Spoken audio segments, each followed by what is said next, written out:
prior to this policy coming out, I think there's obviously support provided by regional and local governments to their banking systems, but it was primarily indirect support. And now with this new policy, they will be making direct investments into these banks, and obviously that's a form of direct support.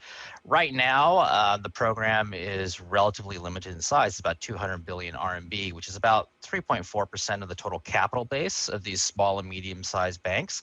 But we do expect this to be a pilot, and that going forward, this could be one area that we expect to grow in terms of SPB bond issuance and the use of SPB funds. And obviously, that'll be a larger and larger exposure for regional and local governments if this program is expanded.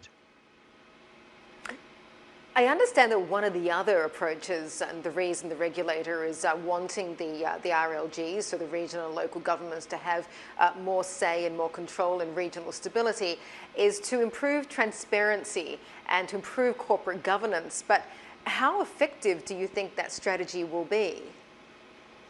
Yeah, you're right. I mean, one of the objectives of the government is to have regional and local governments participating on the boards and helping to make some decisions and improving governance here.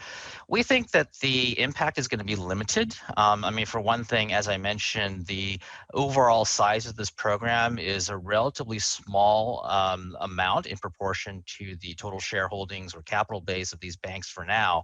And I think these, in general, corporate governance improvements are going to take time to improve. So right now we're taking a wait and see approach, but we think the immediate impact is going to be very limited in terms of governance.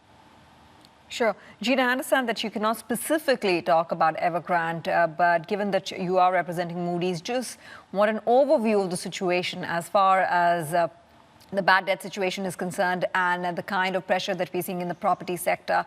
Because obviously, you know, with the example of Evergrande, the worry is about a systemic risk brewing that can have far-reaching implications for even the banking space and other related entities that these property developers deal with.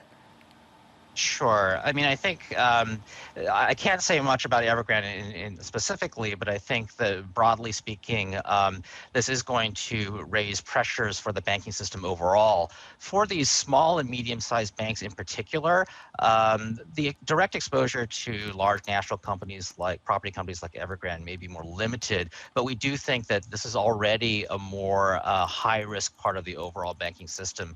I mean, these are small and medium-sized banks which are less diversified in terms of their geographic exposure and on average less well capitalized than the banking system overall. So we think broadly speaking, this segment of the banking system is already at higher risk to financial pressures. So there could be some impact coming down from big events like Evergrande.